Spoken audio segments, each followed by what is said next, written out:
Nesse momento eu convido o nosso preletor desta noite, pastor Jefferson Dantas, está conosco nesses dias.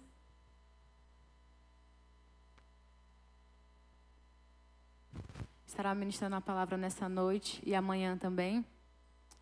Ele veio de longe para estar conosco nessa noite e irá nos abençoar tremendamente, eu creio. E convido o Elhanan para orar por ele.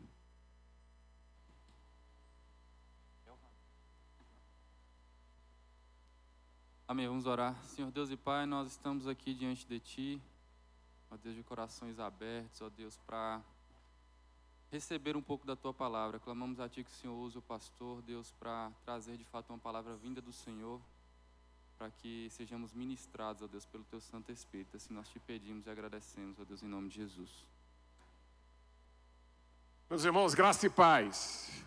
Bom demais estar aqui em Luiz Eduardo Magalhães. Bom demais estar compartilhando esse tempo com os irmãos, falar sobre a palavra de Deus e compartilhar com os irmãos. Eu sou missionário dos irmãos, tá? Da Junta de Missões Nacionais. Então, estou muito feliz de estar aqui e participar com os irmãos, porque estou em casa, estou numa igreja batista onde eu sou missionário. Então, louvo a Deus por estar aqui com os irmãos. Eu moro longe daqui, tá? E perto da linha do Equador, lá em Belém do Pará, tá? Quem já foi em Belém? Levanta a mão aí. Quem já foi em Belém? Tá certo. Quem não foi, lá em Belém tem uma peculiaridade. Tá quente que nem aqui, só que chove todo dia, tá? Chove todo dia. A gente marca os encontros para antes ou depois da chuva. Tá? Antes, e não é ponto da carochinha, não, é verdade. A gente tem esse negócio. E lá a gente toma café quente no final da tarde, que nem aqui, né? E toma tacacá, que quem não sabe o que é um caldo quente, tá? Feito com caldo da mandioca, goma, camarão, jambu, e você toma o caldo quente no final da tarde, melhor depois da chuva, tá? Quando esfriar um pouquinho. Terra boa, terra abençoada. Eu nasci lá, irmãos. Eu nasci lá em Belém, fui aos 6 anos para o Maranhão e lá aceitei Jesus, encontrei com Jesus, fui vocacionado e fui para o seminário. Aí voltei para Belém para estudar no seminário equatorial, seminário dos irmãos também, seminário da denominação lá em Belém, chama Seminário Teológico Batista Equatorial. Depois fui missionário no Amapá, da onde eu cheguei segunda-feira. Fizemos uma operação Jesus Transforma lá. E depois do Amapá, fiquei 22 anos em Imperatriz do Maranhão, a cidade onde eu conheci Jesus. E aí Deus me deu um presente. Hoje eu sou missionário da Junta de Missões Nacionais em Belém, onde eu nasci, e ajudo a coordenar o seminário onde eu estudei. Então eu tenho uma dupla função, né? Eu trabalho junto ao ensino teológico, formação de pastores e mentoria de pastores, e também o trabalho e desenvolvimento da visão da Igreja Multiplicadora e da Rede 316. Quem aqui conhece a Rede 316? Levanta a mão. Pouca gente. Amanhã eu vou falar sobre a Rede 316, aí vocês vão baixar o aplicativo, tá? Só amanhã. Se quiser baixar hoje, vai lá na loja de aplicativo Rede, que nem aquela de Baiano, a redinha, né? 3.16, que nem João 3.16, e aí vai baixar todo o nosso aplicativo. Você vai ver que é um sistema de comunicação da denominação, onde nós falamos sobre Jesus. Mas vamos lá para a pregação de hoje. Quero convidar você para abrir a sua Bíblia em Atos 9:31. Eu sei que está na tela, na minha versão, mas eu queria que você abrisse sua Bíblia em Atos 9, porque nós vamos caminhar lá nesse versículo, tá? Ou nesse capítulo de Atos 9.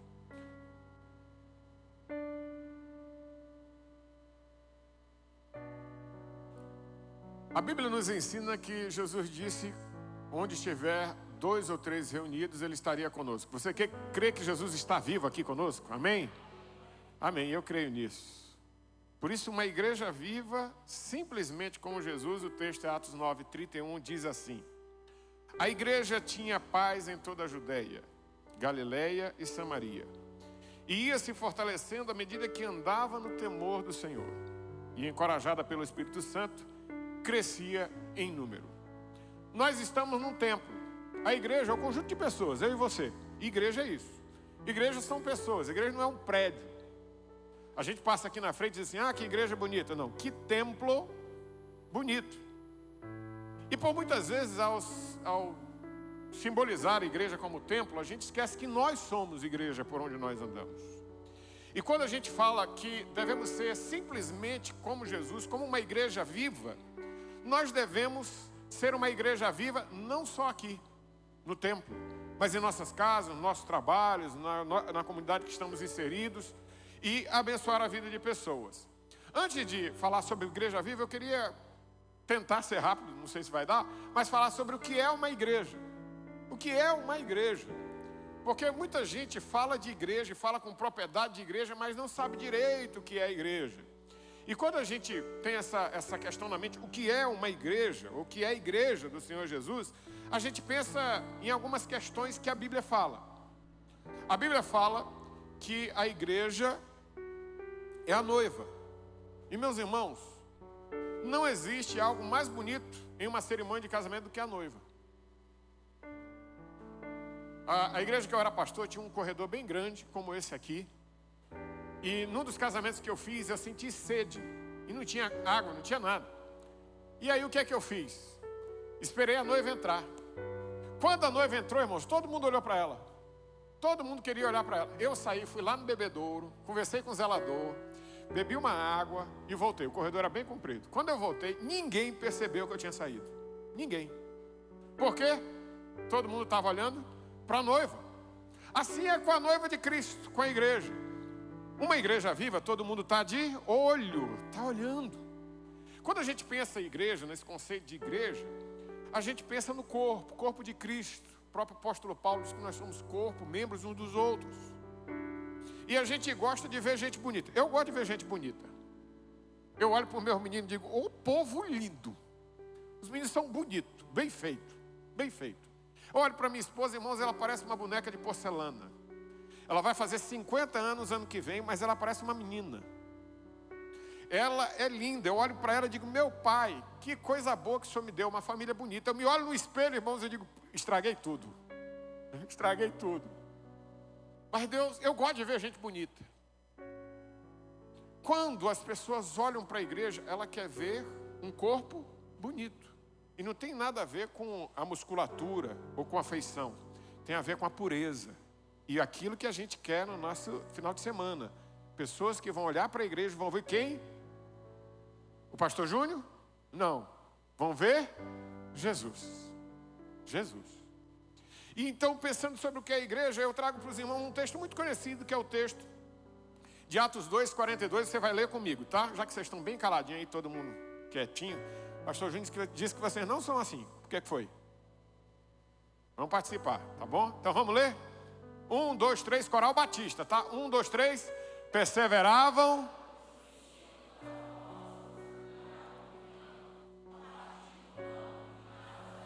Atos. Agora eu senti o povo. Amém. Amém. Meus irmãos, todo mundo aqui gosta de coisa boa. Eu vi que aqui na cidade todo mundo gosta de coisa boa. Vi mesmo. Coisa boa. Comi um bolo aqui que eu não comi em lugar nenhum ainda. Ali numa confeitaria. Eu não posso nem chamar aquilo de confeitaria, que é um negócio mais bonito, mais arrumado. Todo mundo gosta de coisa boa. A igreja do Senhor Jesus, eles estavam fixos em coisas boas. E quando a gente pensa em igreja, a gente tem que pensar em coisas boas. Quando você pensar em igreja, eu sou do tempo do cântico. Alegrei-me quando me disseram, vamos à casa do Senhor. Se você lembrou, você se entregou. A idade é bem antiga, não é? Eu sou desse tempo. Quando eu penso em ir ao templo adorar a Deus, reunir com a igreja, o corpo do Senhor Jesus, eu penso em uma coisa boa. Tem uns adolescentes que a gente tem que trazer arrastado domingo de manhã. Ameaçar para eles virem. Tem uns cônjuges que é do mesmo jeito. Se você não está achando bom a sua igreja, você tem que analisar a sua vida espiritual. Porque quando a gente vai ao templo para adorar a Deus com um povo chamado igreja, a gente tem que ir animado. Tem que estar animado. Igreja, irmãos, tem que ser uma coisa boa para você. Sabe por quê? Porque é o corpo de Cristo, a noiva de Cristo. E quando eu olho para esse texto, eu digo, rapaz, o povo só estava ligado, fixado em coisas boas. Primeiro, eles estavam fixados no ensino. E meus irmãos, o ensino é algo maravilhoso. Todo mundo gosta de aprender. Quem não quer mais aprender, é melhor parar de viver. Eu conheci um senhor que ele gostava muito de fazer esses cursos no Senac. E ele fez vários cursos do Senac, até que ele fez o curso de fotografia. E quando ele fez o curso de fotografia, ele largou o emprego dele e foi ser fotógrafo profissional. E eu disse, quando foi que você se descobriu fotógrafo? Eu me descobri fotógrafo num curso, estudando. Na vida cristã não é diferente. Quando a gente para de ler a Bíblia ou para de estudar a Bíblia, a gente também vai acabar fracassando na vida espiritual. Eu estudo a Bíblia há 35 anos. 35 anos. E quanto mais eu estudo, mais eu aprendo. Agora eu estou lendo Isaías, não sei quantas vezes eu já li Isaías. E esses dias, irmãos, eu sorri demais. Eu fiquei assim, dizendo, Senhor, o Senhor é interessante demais. Em Isaías 35, 36 e 37, nós vamos ver o rei da Síria ameaçando Judá e Jerusalém. E aí Deus fala para Ezequias, rei de Judá e de Jerusalém, dizia assim, ó, diga para o povo ficar calado. O povo ficar calado. Deixa o povo ameaçar, deixa eles jogar os impropérios. E eles ameaçaram o povo. E o rei Ezequias acertou e o povo ficou calado. No outro dia, Deus mandou um anjo, irmãos, e matou 180 mil assírios. E aí eu fiquei pensando na gente, igreja do Senhor Jesus. Eu vinha falando com o pessoal na viagem. Porque tem hora, meu irmão, que a gente tem que ficar calado. Tem que deixar com o Senhor. Ele resolve nossos dilemas, Ele resolve nossos problemas. E eu tirei essa lição para mim. Tem hora que é para ficar calado. Quando você aprende na Bíblia, e através da Bíblia você cresce espiritualmente. Eu quero convidar você a pensar nisso. Fixo no ensino, fixo na doutrina. Os irmãos participam de uma igreja que o pastor doutrina vocês, que os pastores doutrinam vocês. Vocês têm um processo discipulado abençoador.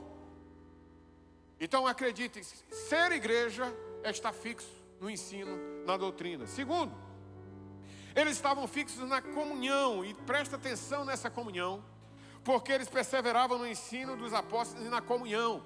E lá no versículo 47 desse mesmo texto, capítulo 2 de Atos, vai dizer que a cada dia o Senhor acrescentava que eles iam sendo salvos. E tem um problema na igreja do Senhor Jesus, porque estar em comunhão é bom demais. Eu gosto, eu acho bom estar com os crentes. O povo bom de estar junto. Não tem bebida, não tem palavrão, não tem xingamento. Pelo menos não é para ter. Não tem discórdia. No máximo é um negócio ali do futebol, não é? Vocês já viram, apareceu tanto botafoguense. Quem é Botafogo aqui, levanta a mão. Estou falando, apareceu agora. Apareceu agora, Deus lhe abençoe. Sua alegria não vai durar muito, viu? A gente fica aí, a gente gosta dessas coisas, de igreja, normal, ela não vai ficar chateada, né? Tem camisa do Botafogo? Não? Aproveita para comprar, viu? Aproveita para comprar. Ela não vai ficar chateada. A gente reúne, fala de muitas coisas. Só que a comunhão nessa igreja era diferente. Porque havia uma comunhão, uma proposta de evangelização, de discipulado. E é por isso, por causa dessa comunhão bonita que a igreja tem, os de fora participavam. E eles chegavam para a igreja.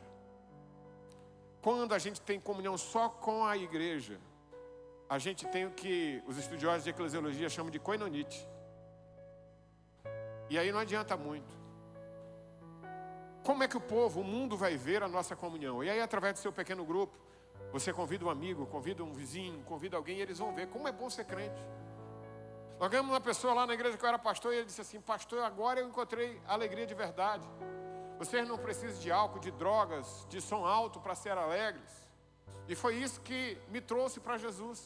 Quando a gente olha, irmãos, para essa igreja, eles estavam fixos na comunhão.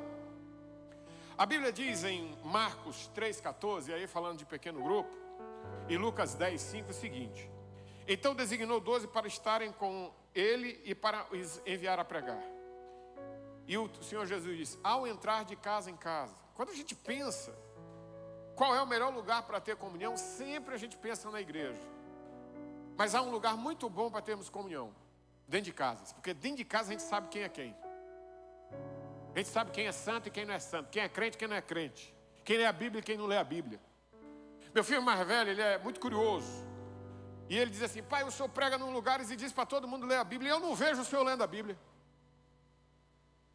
Aí disse, meu filho, o papai lê a Bíblia às 4h30 da manhã, 5 horas da manhã, você está dormindo, você não vai ver mesmo. Aí disse, é mesmo, pai? É. Acordei no outro dia, 4:45, Fui para a minha devocional, fui ler a Bíblia, quando eu vejo um alarme de celular. Uma porta abre, a porta do meu escritório abre e ele mete a cara assim. O que foi, Samuel? Nada não, pai, eu só vim ver se o senhor estava lendo a Bíblia. É em casa que a gente sabe se a pessoa lê a Bíblia ou não lê a Bíblia, se é crente ou não é crente, se ora ou se não ora. Aí o que acontece? Com os pequenos grupos, a gente convida as pessoas para dentro da nossa casa. E dentro da nossa casa, sentado na nossa mesa, muita gente abre o coração, abre a alma e é abençoado pela igreja do Senhor Jesus. A bênção dos pequenos grupos, irmãos, está na própria vida do nosso mestre. Como a gente quer ser simplesmente como Jesus, você que está pensando no seu pequeno grupo, olha esses textos. Observe como Jesus foi recebido em diversas casas.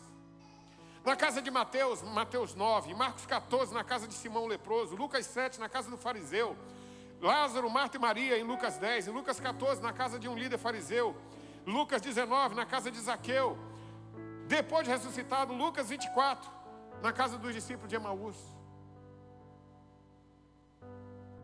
A gente vai ver, irmãos, qual a importância da comunhão nas casas.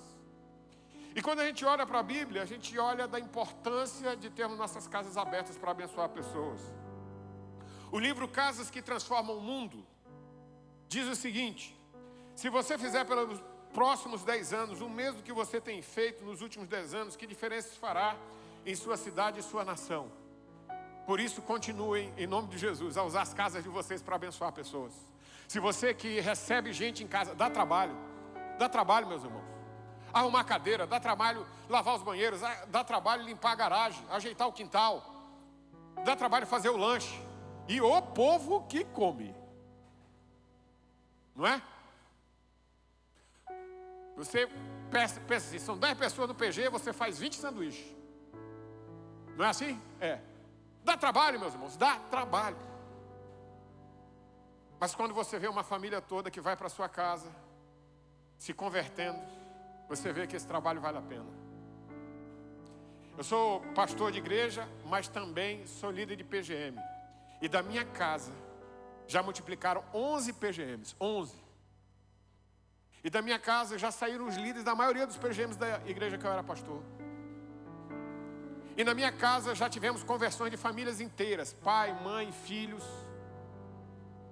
E eu sei que você já pensou em desistir porque dá trabalho. Você que é líder, que tem que ligar, que tem que orar, que tem que visitar, dá trabalho. Não faça isso não. Porque o impacto que você vai ter na vida dessas pessoas, como igreja do Senhor Jesus, uma igreja que vive simplesmente como Jesus, que entrava nas casas. Ele chegou para Zaqueu e disse: Zaqueu, desce depressa que hoje eu vou pousar em sua casa. Eu vou jantar em sua casa. Você imagina? Aqui tem aqueles irmãos que chegam 11h59 para fazer visita. Tem? Eu era pastor de uma igreja que o irmão sempre chegava às 11h59 da manhã para fazer visita. Ele queria o quê? É isso mesmo, almoçar. Receba, não tem problema não. Meus irmãos, Jesus fez isso. Zaqueu, hoje eu vou jantar na sua casa. Simplesmente como Jesus é uma igreja viva que vive a comunhão evangelística. Em 1 João 1:7, a Bíblia diz: se porém andarmos na luz como Ele está na luz, mantemos comunhão uns com os outros. A nossa comunhão transmite o que, irmãos? Luz, luz, luz. E se a gente quer lutar contra as trevas, uma das boas armas é a comunhão que temos uns com os outros. Em Atos 2:46, a Bíblia diz: todos os dias continuavam a reunir-se no pátio do templo, partiam o pão em suas casas e juntos participavam das refeições com alegria e sinceridade de coração. No templo e nas casas. Qual era o dia? Todos os dias.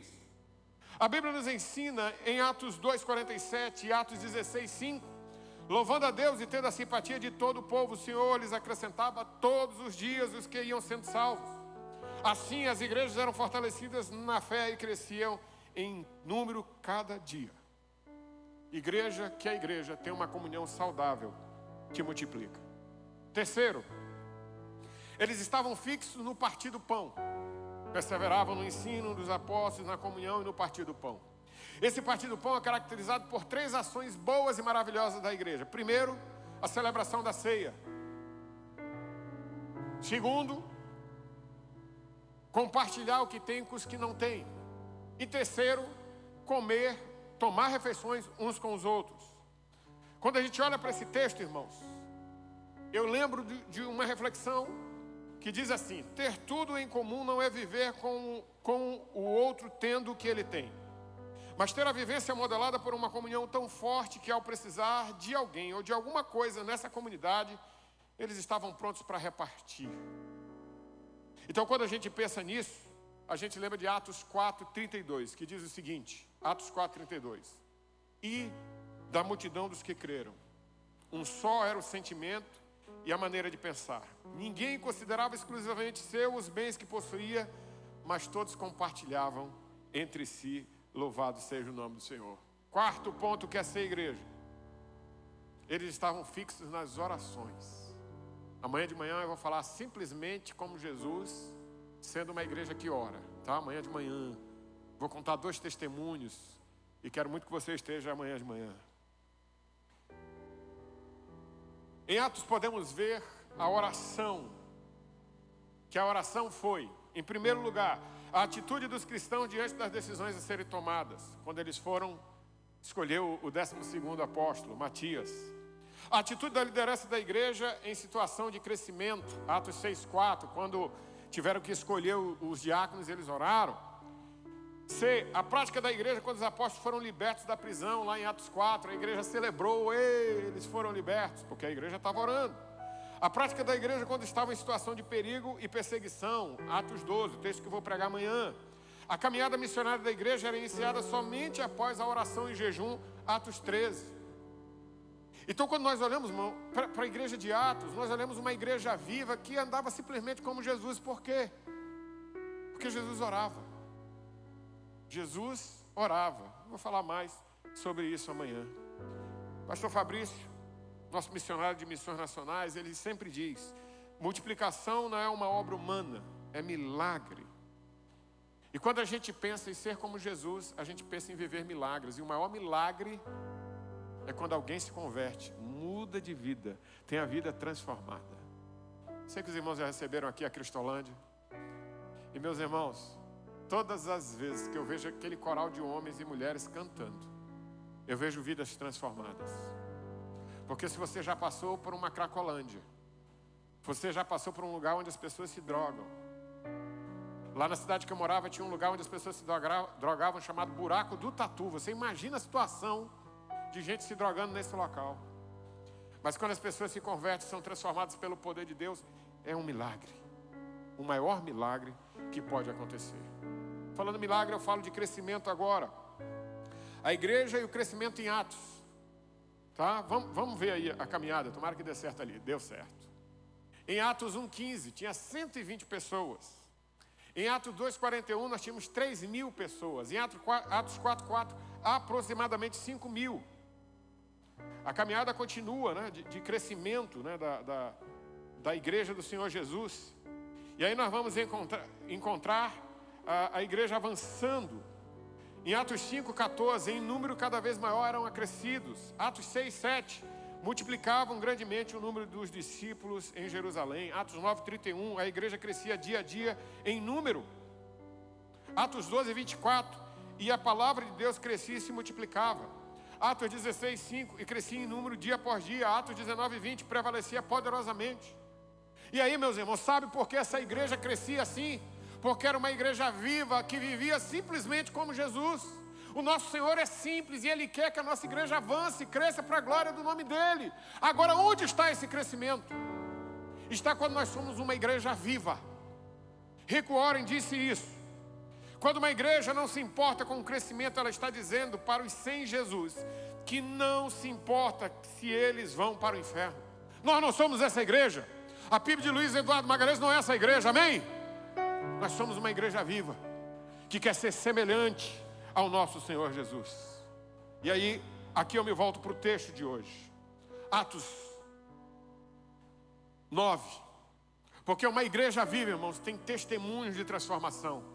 Podem ler aí Atos 9:21, vamos juntos? Eu acho que dá para você ler. Todos os que ouviam ficaram... Espera só um pouquinho. Coral Batista, gente.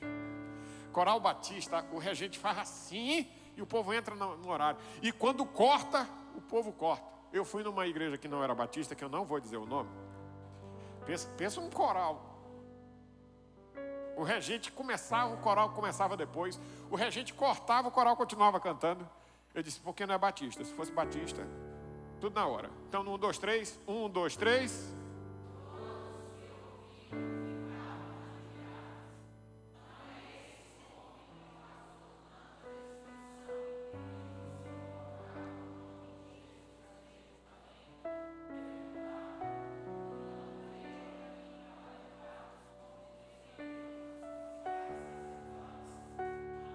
(9, 21). Ele estava falando de quem? Paulo. Paulo tinha se convertido, meus irmãos. Caminho de Damasco. Viu uma grande luz. Saulo, Saulo, por que me persegue?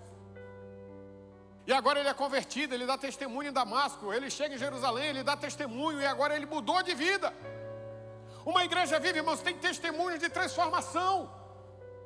De gente que mudou a vida.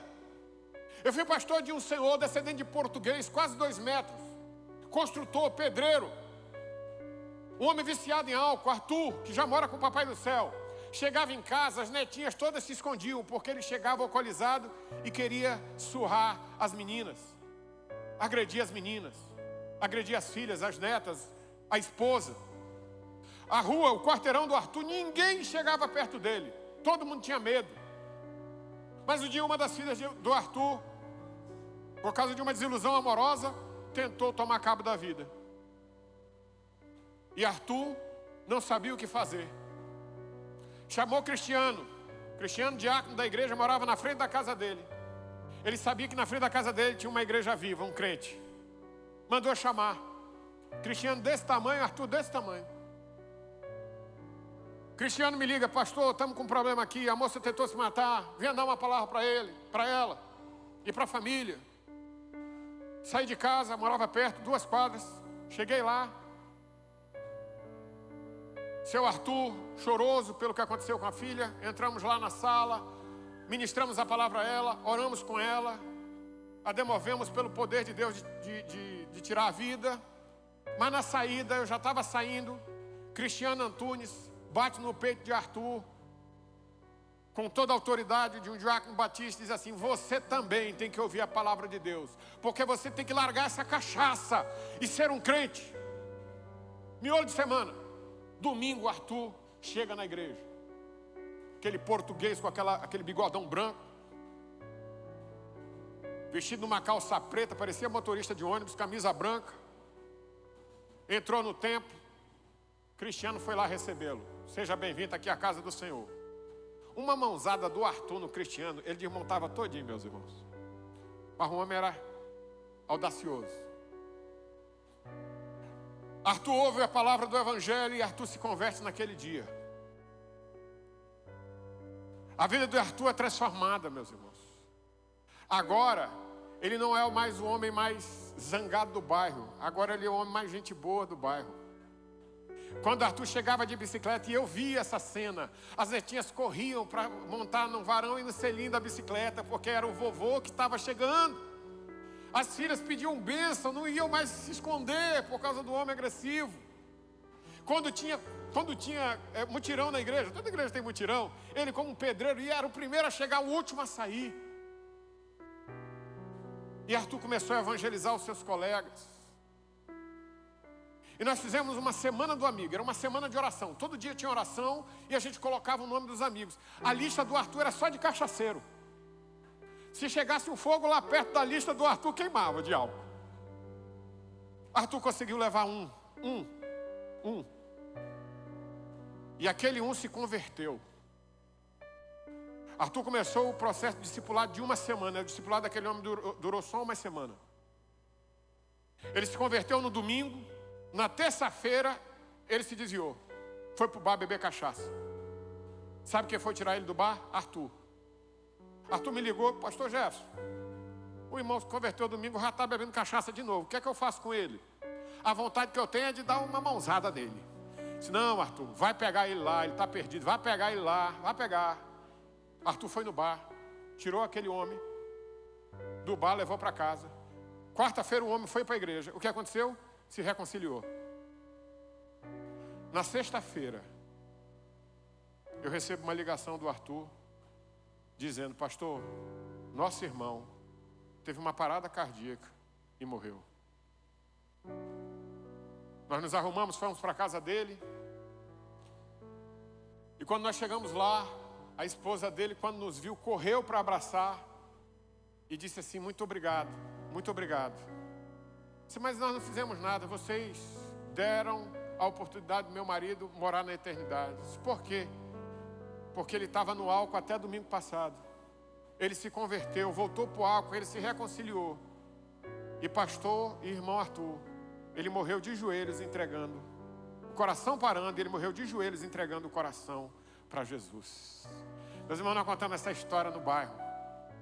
Muitos bêbados se converteram. Sabe por quê? Porque uma igreja viva, irmãos, tem testemunho de transformação. É gente transformada chegando na igreja. Você é um desses transformados que está aqui e pode testemunhar para muita gente como uma igreja viva que vive simplesmente Jesus, que Jesus transforma. Louvado seja o nome do Senhor.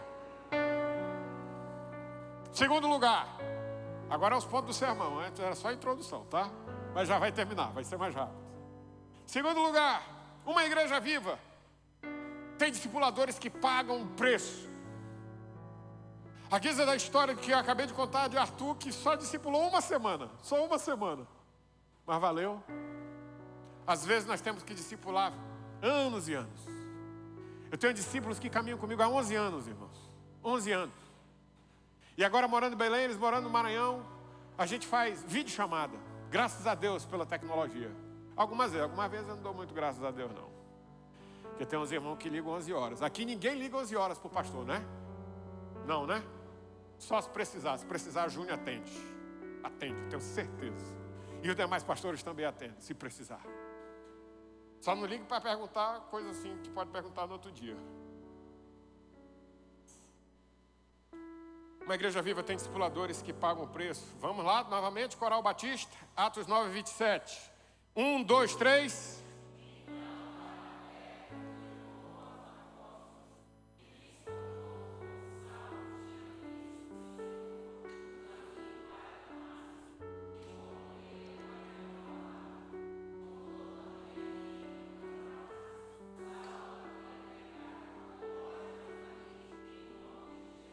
Atos 9, 27. Meus irmãos, você imagina, Saulo sai de Jerusalém, diz a Bíblia, respirando mortes para com a igreja. Ele ia com os documentos, pode bater, pode matar, pode prender, pode tudo. E agora ele volta convertido. O que é que o povo de Jerusalém ficou de Saulo? Com medo. Não, esse aí que estava segurando as roupas para apedrejar o Estevão, não quero papo com ele não. Todo mundo, irmãos, ia ficar com o pé atrás. O que aconteceu? Alguém tinha que pagar o preço. Alguém que foi o mesmo discipulador de Paulo, Barnabé, pagou o preço por ele. Disse: não, gente, esse homem encontrou com Jesus. Esse homem no caminho de Damasco, o Senhor Jesus falou com ele. Ele teve a vida transformada. Lá em Damasco ele já deu testemunho de Jesus. Ele já falou da transformação na sua vida. Então ele está chegando aqui não é para nos perseguir, é para ser um de nós. E quando Barnabé faz isso, irmãos, ele põe o nome dele. Porque no capítulo 9 nós já tínhamos ouvido falar de Barnabé. Barnabé é natural de Chipre. Lá no capítulo 5 vendeu uma posse e doou tudo aos pés dos discípulos, dos apóstolos. Agora ele é aqui discipulador. E por ser discipulador ele paga um preço por Paulo. Depois eles vão para Antioquia. E lá em Antioquia eles jejuam, oram e vão para a primeira viagem missionária. Gente que caminha com a gente. Meus irmãos, como nós precisamos de gente que paga o preço para ajudar crentes novos. Uma igreja viva, irmãos, tem discipuladores que pagam o preço. Gente que chega na igreja que não sabe orar, que não sabe ler a Bíblia, que não sabe o que é ter vida cristã. A gente tem que gastar tempo ou investir tempo na vida deles.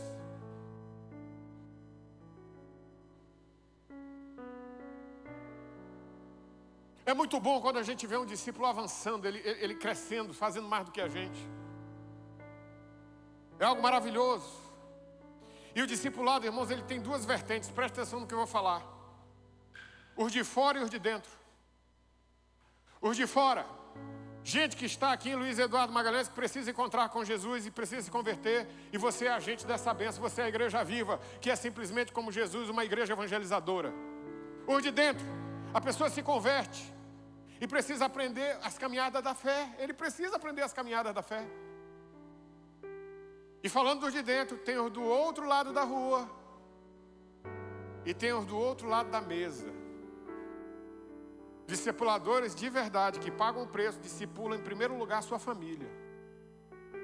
E para discipular a família, irmãos, onde eles sabem, na família é que sabe quem é zangado. Quem é um zangado lá na sua casa? Tem sempre um zangado.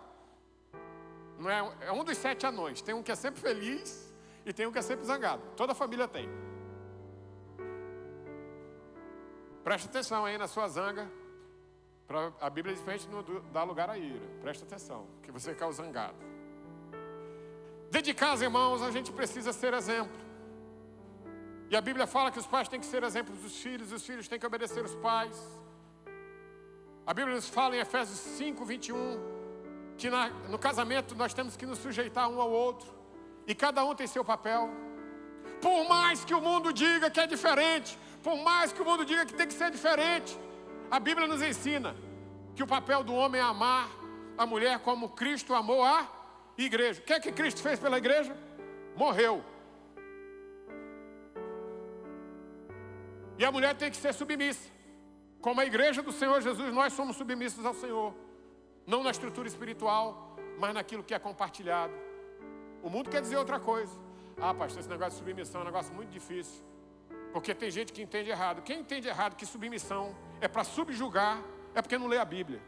A Bíblia diz em Efésios 5, 21, sujeitai-vos uns aos outros. Significa, eu estou no meu papel, você está no seu papel e a gente se completa. Meus irmãos, eu sou casado há 27 anos. A mulher tem 1,5 m e ela manda em mim. Se ela diz, vai de camisa xadrez no primeiro dia, I'm here. Mas na hora da vida espiritual e na hora das decisões, ela diz, é contigo. Na hora de chamar os meninos para orar, é contigo. Na hora de ler a Bíblia com a família, é contigo. Vamos sair do Maranhão e vamos para Belém. Deus vai falar contigo. Você é o pastor da família. Você é o chefe da família. Você é o cabeça da família. E o que você decidir, Deus vai falar no meu coração e nós vamos juntos. 22 anos morando na mesma cidade, irmãos. E agora Deus mandou a gente ir para dirigir um seminário com 26 alunos. E aí Ele mandou ir. E aí para comunicar a mulher, cheguei para dizer para ela, Deus já falou no meu coração. E ela disse, diga, porque Ele também já falou no meu coração. Eu disse, nós vamos. Eu disse, estamos juntos. Estamos juntos. Meu menino de 16 anos, Samuel. Meninão bonito. Criado no leite ninho no Todd. Nunca tinha dormido fora de um ar-condicionado. Foi comigo para o projeto Jesus Transforma no Amapá. Irmãos, aqui é quente. O Amapá é mais quente. Linha do Equador passa em cima. Dá insolação nas pessoas. Esse meu filho quer ser pastor. Ele disse, quero, pai. E quero ir para a Operação Jesus Transforma. Vamos. Fiz a inscrição, comprei a passagem. Você vai de avião. Vai de barco não. Vai de avião. E aí, eu fiquei em Macapá, visitando as bases, e tem uma cidade, a 25 quilômetros de Macapá, chamado Mazagão. Onde passa o rio Mazagão.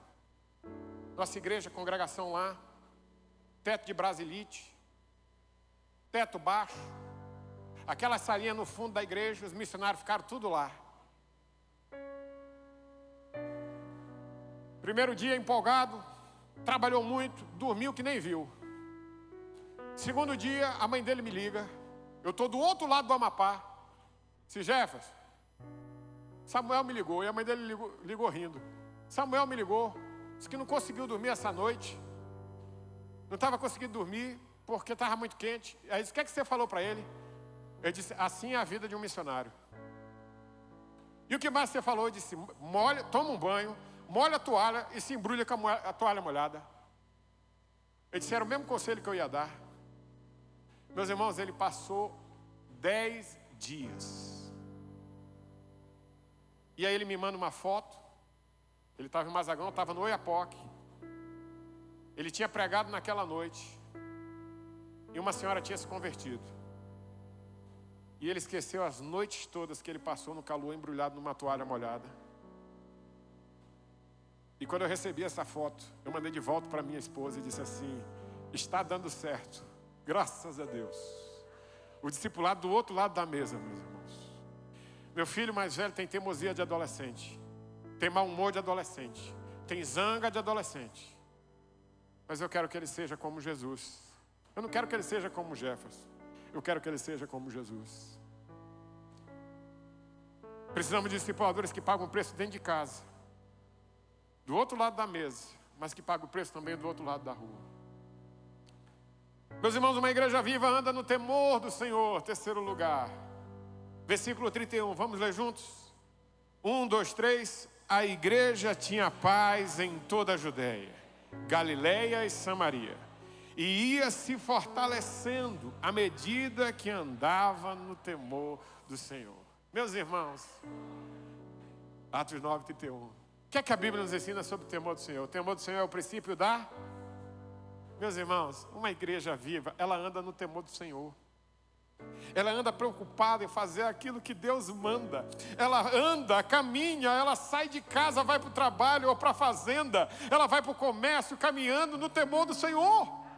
Uma igreja viva, irmãos, ela caminha em direção à vontade de Cristo. E Cristo, irmãos, é o nosso mestre. Ele nos diz como fazer e para que fazer. E quando a gente anda nesse temor, nós caminhamos em direção à vontade de Deus, que é boa, agradável e perfeita. Temor ao Senhor não é ter medo de Deus. Temor ao Senhor é ter respeito. Um respeito tão grande que tudo que eu faço, que eu penso, que eu falo, é para a glória do nome dEle. Para a glória do nome dEle. Uma igreja que teme ao Senhor, irmãos, ela tem paz. Você conhece histórias de igrejas que brigam por tudo. Sabe o que está faltando? Temor ao Senhor. Uma igreja que teme ao Senhor, ela é forte, ela se fortalece no Senhor. Sabe por que tem igreja muito fraquinha aí? Porque está faltando temor do Senhor. E o texto vai nos dizer algo muito forte aqui. É que a igreja tinha paz em todo lugar. Na Judéia, Galileia e Samaria. É por onde a igreja se espalhava, ela tinha paz. E quando nós vemos a igreja em todo lugar tendo paz, nós vamos pensar sobre nós aqui. Você tem tido paz? Porque mesmo em meio à guerra, a paz é uma característica do fruto do Espírito que nos traz tranquilidade em meio às tribulações. Crente não desespera, ei! Crente não desespera. Crente tem paz, confiança no Senhor. Sabe por quê? Porque não teme os problemas financeiros, não teme os problemas emocionais, não teme os problemas familiares, porque nós temos, todos nós temos. Porque nós tememos é ao Senhor. E Ele vai resolver o problema do dinheiro, Ele vai resolver o problema da emoção, Ele vai resolver o problema do filho, do cônjuge, Ele vai resolver. E é uma igreja viva, que não tem medo de nada, só tem temor ao Senhor.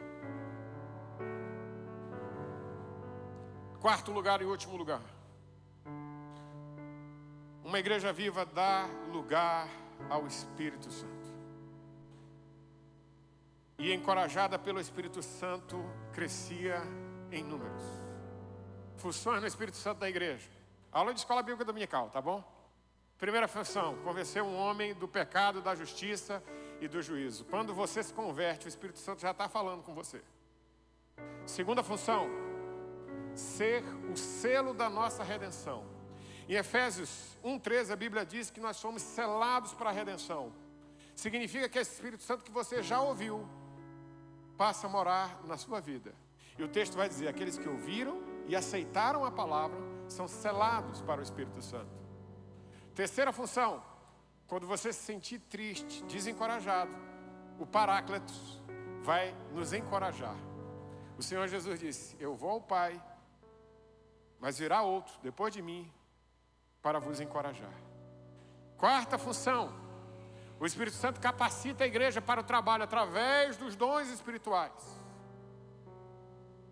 E a quinta função: a igreja nos dá poder, o Espírito Santo nos dá poder para testemunhar. E recebereis poder ao descer sobre vós o Espírito Santo, sereis minhas testemunhas em todo lugar, em todo lugar. Sabe por que muita gente não está falando de Jesus por onde passa? Porque está faltando Espírito Santo dentro, está faltando Espírito Santo aquecendo, está faltando Espírito Santo se movendo em nós. Eu sou pastor, irmão, no berço do pentecostalismo do Brasil, Belém. Foi lá dentro de uma igreja batista que o movimento pentecostal nasceu.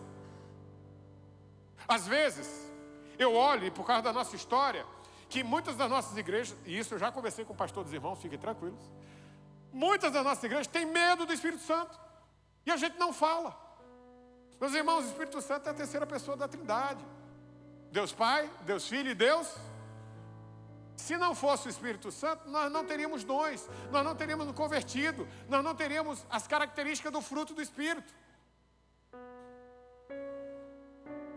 E outra coisa, o apóstolo Paulo vai dizer em 1 Tessalonicenses: não extinguais o Espírito, quer dizer, não jogar um extintor.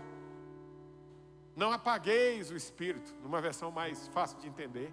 E como é que a gente apaga o Espírito? Não dando lugar a Ele. E eu vou lhe dizer dois momentos que você pode observar a ação do Espírito Santo muito clara na sua vida. Porque muita gente acha por aí que o Espírito Santo, quando se move você, se arrepia todinho. Tem que revirar os olhos, tem que dar uns mortais para frente, para trás, fazer estrelinha. O Espírito Santo fala conosco que Ele é uma pessoa dentro de nós. Ele se move em nós de acordo com as nossas pessoalidades, o nosso jeitão de ser. Dois momentos que a gente vai perceber claramente a ação do Espírito Santo. Em primeiro lugar, quando você está orando. Quando você está orando, irmãos, você está ligado com Deus. A Bíblia diz que o Espírito Santo intercede por nós. Então, em algum momento da sua vida de oração, você já sentiu Deus falar com você. Isso não tem nada de fora da Bíblia não, porque a Bíblia vai nos dizer em 1 João que o nosso espírito comunica com o Espírito de Deus, que nós somos filhos de Deus. Então tem uma conversa nesse negócio. Então quando você ora em algum momento, e hoje de tarde eu tive um momento legal com o pastor falando sobre isso. João Pinheiro, o pastor João Pinheiro, sobre isso, sobre a nossa relação com Deus, sobre o Espírito Santo falando ao nosso coração quando a gente está orando. E meus irmãos, isso é precioso para sermos uma igreja viva. Uma igreja viva dá lugar ao Espírito Santo. Ela ouve a voz de Deus quando está orando. Em segundo lugar, o Espírito Santo fala conosco quando nós estamos lendo a Bíblia. Está vendo como o Evangelho é simples? Eu não sei com você, mas eu me divirto lendo a Bíblia. Tem gente que lê a Veja, que lê a Isto É, que lê quadrinhos, que lê Tititi. Ainda tem Tititi? Tem mais não, né? Marie Claire também não tem mais não. Tudo falhou com a internet. Que lê um monte de revista, um monte de livro, mas não lê a Bíblia. Mas a Bíblia tem coisa muito boa para a gente. Cada versículo, cada capítulo, cada livro da Bíblia que você lê, se você realmente estiver cheio do Espírito Santo, Deus vai falar no seu coração. 19 anos, eu tinha um empregão na cidade que eu morava, pastor. Pensa o emprego bom que eu tinha. Um menino de 19 anos, ganhando como se hoje fosse R$5.000. Meu Deus, bom demais. Morava na casa de papai, não pagava água, não pagava luz, não pagava internet, não pagava telefone, não pagava de comer, como diria o bom maranhense, não pagava comida. Era 5.000 só para passear, para comprar minhas coisas. Só que eu tinha que ir para o seminário.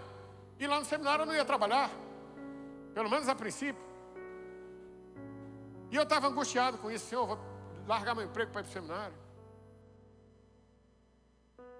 E eu orei, pedi a Deus graça, pedi a Deus sabedoria, pedi a Deus algo para Ele falar ao meu coração. E eu disse: Senhor, pelo Teu Espírito, fala comigo. E meus irmãos, lendo a Bíblia, preocupado com o sustento no seminário, o Senhor trouxe uma palavra ao meu coração. E essa palavra, irmãos, eu trago até hoje. E me preocupo com quem para de depender do Senhor. Isaías vai nos dizer: eu sou o teu Deus, eu te sustento com a minha destra fiel. Eu estava no meu quartinho, no meu beliche, minha cama era de baixo, eu estava de joelho, e eu comecei a chorar. E desde os meus 19 anos, irmãos, eu dependo de Deus para todo momento, e em todo lugar. E naquela hora o Espírito de Deus se moveu dentro de mim, que eu não pude me conter. Eu disse: Senhor, obrigado pelo teu sustento. Eu sei que eu posso passar uma dificuldade ou outra, mas eu sei que o Senhor sempre vai me sustentar. E eu confio na tua palavra, Senhor. Quando a gente dá lugar ao Espírito Santo, irmãos, o texto bíblico salta, enche o nosso coração, enche a nossa vida, e a gente vê o verbo encarnado na palavra, se movendo em nós, e o Senhor falando com a gente. Muita gente fica dizendo: pastor, como é que o Espírito Santo fala com a gente? Vai ler sua Bíblia. A literatura da Junta de Missões Nacionais tem um livro chamado Maturidade Cristã. Está na nossa livraria lá. Maturidade Cristã. E tem uma das lições que é sobre como reconhecer a vontade de Deus. E ela dá vários passos, 7 ou 8 passos. Primeiro passo, leitura da Bíblia. Segundo passo, oração. Terceiro passo, conselhos sábios. Quarto passo, bom senso. Lá para o quinto, para o sexto, para o sétimo passo é que eles vão dizer sobre aquelas provas tipo de Gideão. Sabe, aquelas provas tipo de Gideão? Coloca o tufo, molha ao redor e não molha no tufo. Coloca o tufo de novo, molha só o tufo e não molha ao redor. Mas tem gente que é assim: Senhor, se o Senhor quer que eu faça isso, que amanhã amanheça chovendo. Não é assim não, gente. Vai ler sua Bíblia, vai orar. Deixa o Espírito de Deus falar ao seu espírito qual é a vontade dele para você. Aí vem um pessoal, gente, que vem perguntar coisa de casamento para mim. E eu digo, pessoal, que aí é um congresso de jovens, né? Tem um pessoal que já estourou aqui, né? Mas todo mundo é jovem. A Bíblia nos diz para a gente não se pôr ao quê? Jugo desigual. A Bíblia diz isso. Aí a menina vem, o rapaz vem e diz: pastor, eu estou namorando. A menina não é crente, o rapaz não é crente. O que é que o senhor diz? Ele diz: é pecado. Está errado. Mas hoje, irmãos, pecado é tão relativo, né? Vai que dá certo. Não, não é assim não. O que é erro na Bíblia, que está proibido na Bíblia, é para a gente viver. Jugo, irmãos, é a canga. E é bom falar no Nordeste porque todo mundo entende o discurso da gente. É a canga que colocava no animal. Você imagina colocar uma canga num cavalo e outra num jumento. Aí você olha para o lado e tem um jumento. Não olha para ninguém agora não. O dono do cavalo e do jumento diz, ou burro, né? Vem, o cavalo vem, o jumento não vem. Sabe por quê? Jugo desigual. Esquece a ilustração do cavalo e do jumento, senão você vai pensar que o jumento é o não crente, né? Quando traz para a vida cristã, o mestre vai dizer: vem servir na igreja. O não crente não quer, não vem, e proíbe o crente de vir. Vem orar, o outro não vem porque não tem mestre, e o mestre não é Senhor Jesus. Então tem algumas coisas, irmãos, que a gente tem que dar lugar ao Espírito Santo e usar o bom senso, de ao ler a Bíblia, obedecer. Então você que está aqui hoje à noite, está namorando com o não crente, termina logo. É laço do diabo. Ah, pastor, ele pode se converter. Sim. Tem uma carga de desobediência muito séria na vida espiritual, que a gente não pode trabalhar com isso como se fosse brincadeira. E que tem ouvidos para ouvir, ouça a palavra de Deus. Eu fui pastor de várias mulheres e de homens também, que se colocaram nessa situação no casamento e sofrem muito, muito. A minha mãe orou 17 anos pelo meu pai. Graças a Deus ele se converteu, graças a Deus. Mas a Bíblia diz para nós não se pormos nisso. A Bíblia diz para a gente não deixar o sol se pôr sobre a nossa, mas tem cônjuge que dorme zangado um com o outro. Tem filho que está odiando o pai, se pudesse, deletava. E dorme fica de mal uma semana, 2. Os cônjuges fazem greve um com o outro. Isso é coisa do diabo, é laço do inimigo. Larga de mão disso. Deu bronca durante o dia, meu irmão, antes de dormir, ajeita aí esse homem, essa mulher e esse menino. Ajeita. Mas a gente tem que tomar cuidado, irmãos, sobre a perspectiva do Espírito Santo. Em 1 João 4:1, a Bíblia vai dizer: amados, não acreditem em todo o Espírito, mas ponham-no à prova para ter certeza de que o Espírito vem de Deus, pois há muitos falsos profetas no mundo. Há muita gente, irmão, dizendo que é espiritual e não é. Há muita coisa que é invencionice, que está longe da Bíblia. Sabe qual é o nosso fruto? A Bíblia. A Bíblia. Se está fazendo, dizendo que é do Espírito e não é da Bíblia, esquece. Um princípio batista: a Bíblia como regra de fé e prática. A gente quer viver o que tem na Bíblia. E por último, não apaguem o Espírito. O Espírito de Deus habita em nós, irmãos. E Ele quer se mover em nós para nos fazer uma igreja que seja simplesmente como Jesus. O Espírito de Deus habita em nós e Ele quer se mover em nós para que sejamos uma igreja viva, uma igreja que tem testemunhos de mudança, uma igreja viva, tão cheia de Deus, que os discipuladores pagam o preço pelo outro, pelo discípulo. Uma vida cheia, uma igreja viva, cheia de Deus, que é uma igreja abençoada, que vive no temor do Senhor. Uma igreja viva, cheia de Deus, que dá lugar ao Espírito do Senhor. Baixe sua cabeça agora. Senhor, nós estamos aqui na Tua presença. E queremos ser, Senhor, uma igreja viva, semelhante a Jesus. Uma igreja viva que vive simplesmente como Cristo. Uma igreja, Pai, viva,